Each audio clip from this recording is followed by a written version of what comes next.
नमस्कार, तुमचं स्वागत आहे मम्मीज किचन कट्ट्यामध्ये। आज तुम्हाला दाखवणार आहे मी मैद्याची चकली। ते सुहाना मसाला वापरून बनवली। एवढी कुरकुरीत खुसखुशीत एवढी छान झाली आहे ना, तुम्ही नक्की ट्राय करा। तुम्ही एकदा बनवलं तर पुन्हा पुन्हा बनवणार, एवढी माझी गॅरंटी आहे। दिवाळीची तुम्हाला हार्दिक शुभेच्छा ॲडव्हान्समध्ये। चला आता आपण रेसिपीला सुरुवात करूया। त्यासाठी मी एक नॅपकिन घेतलेला आहे, रुमाल आपल्या घरचा, आणि ह्याच्यामध्ये मी अर्धा किलो मैदा मी ॲड केलेला आहे। आता आपल्याला याची पोटली बांधून घ्यायची, घट्ट अशा प्रकारे पोटली बांधून घ्यायची आहे। मैदा आपल्याला वाफवायचा आहे, त्याच्यासाठी मी पोटली करून घेतलेला आहे। आणि मी एका साईडला पाणी गरम करा ठेवलं, हाय फ्लेमवर पाणी गरम करा ठेवलेलं आहे। त्याच्यामध्ये आपलं पाणी गरम झालेलं आहे आणि आपली ही पोटली ठेवायची आणि बरोबर फक्त 15 मिनिटाचा टायमिंग लावायचा, जास्त वेळ नाही। 15 मिनिटापेक्षा 1 मिनिट पण जास्त झालेलं नाही पाहिजे। 15 मिनिटांनी आपल्याला बंद करून घ्यायचं आहे आणि मग आपल्याला पीठ काढून घ्यायचं आहे। बरोबर 15 मिनिटाच्या वर पण आणि खाली पण नाही। तर तुम्ही पाहू शकता आमचं पीठ हे बघा असं कडक झालेलं असतो पीठ वाफवल्यानंतर। तर त्याला तुम्ही तुमच्याकडे एखादा वरवंटा वगैरे असेल त्याच्याने सगळं छान फोडून घ्यायचं व्यवस्थित, एकदम बारीक फोडून घ्यायचं आहे। नंतर एकदम बारीक करून झाल्यानंतर तांब्याने तुम्हाला स्मॅश करून परत तुम्हाला चाळून घ्यायचं आहे। अशा प्रकारे तुम्हाला तांब्याने बारीक बारीक बारीक बारीक असं छान परत पुन्हा नॉर्मल याच्यात आणायचं, मैद्याला मिक्सरला वाटायचं नाही आहे आपल्याला। आता हे झालेलं आहे एकदम बारीक करून मी याच्यामध्ये मी चाळणीने चाळलासुद्धा, आणि थोडे थोडे दाणेदार राहतात।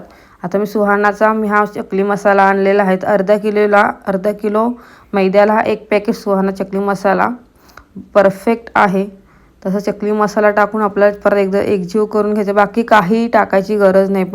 तेल वगैरे काही वापरायचं नाही आहे, फक्त थोडं थोडं पाणी करून मिक्स करून आपल्याला हे पीठ छान मळून घ्यायचं आहे। तुम्ही लोक जसे नॉर्मल चकलीला पीठ मळतात त्याप्रमाणे हा पीठ मळून घ्यायचं आहे।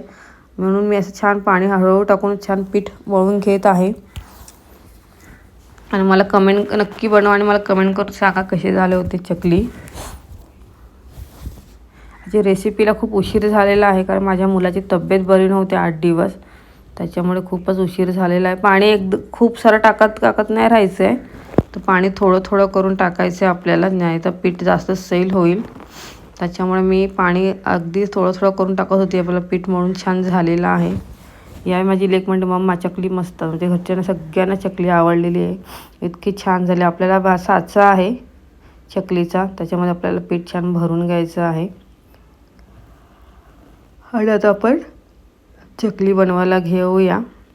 चकली बनवायची खूप मेहनतीचं काम पण आणि ह्याचं पेशन्सचं काम आहे, नुसतं करायचं म्हणून करत नाही, तळताना पण खूप पेशन्स लागतात त्याला। आणि मी एकटीच असल्यामुळे मला जमत नव्हतं सगळं हँडल करायला, कॅमेरा मोबाईल पकडा, हे फ्राय करा, जसं जमलं तसं मी केलेलं आहे। नेक्स्ट इयर मी लवकरच रेसिपी टाकण्याचा प्रयत्न करणार आहे, कारण यावेळी मला खूपच प्रॉब्लेम झाला, त्याच्या माझ्या मुलाची तब्येत खूप बरी नव्हती, त्याच्यामुळे मला रेसिपी टाकता येत नव्हत्या, म्हणून आता मी रेसिपी टाकत आहे।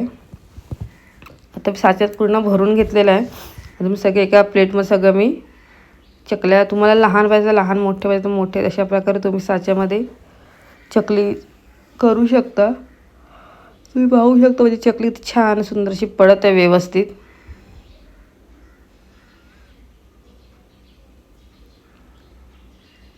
आणि टेस्टी तेवढी भारी लागते ना खायला, बाहेरची चकली तुम्ही खाणं विसरून जा, इतकी टेस्टी ही चकली लागते।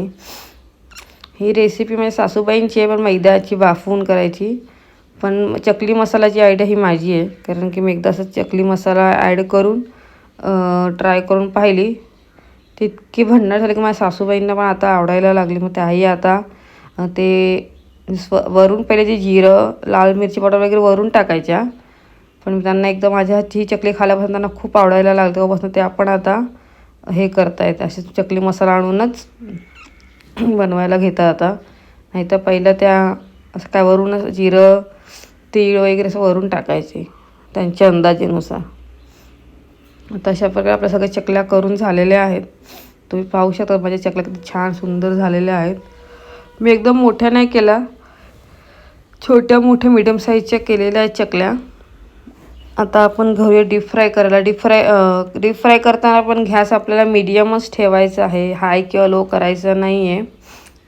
तर मी मीडियम गॅसवरती ठेवलेला आहे करायला। आणि हे करताना चकलीला एका साईडला छान फ्राय करून घ्यायची आपल्याला, आणि चकली एका साईड थोडी कडक झाली की मग ती परत पलटवून ह्याचे जे तुम्हाला तेलवर जे बुडबुडे दिसतात ते बुडबुडे सेकंड टाईम जेव्हा तुम्ही परतवता तेव्हा ते बुडबुडे शांत झाले असते तेव्हा त्यातली चकली काढून घे. थोडीशी लालसर करायची आहे, नाहीतर तुम्ही जर थोडीशी लालसर नाही केली ना तर चकली आतमधलं पीठ हे कच्चंच राहतं. तसं त्याच्यामुळे चकली थोडीशी ही लालसर करून घ्यायची आहे आपल्याला, नाही तर आतमधलं चकली कच्ची राहील.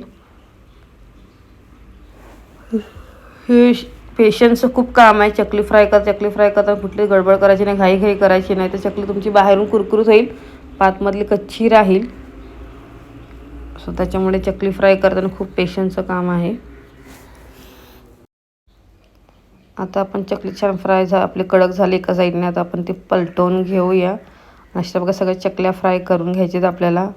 तर तुम्ही पण नक्की ट्राय करा आणि मला कमेंट करून नक्की सांगा. तर भेटूया नेक्स्ट व्लॉगमध्ये तुम्हाला दाखवणार आहे मी शंकरपाळी. तर भेटूया नेक्स्ट रेसिपीसोबत. तोपर्यंत टेक केअर आणि हॅपी दिवाळी, सेफ दिवाळी.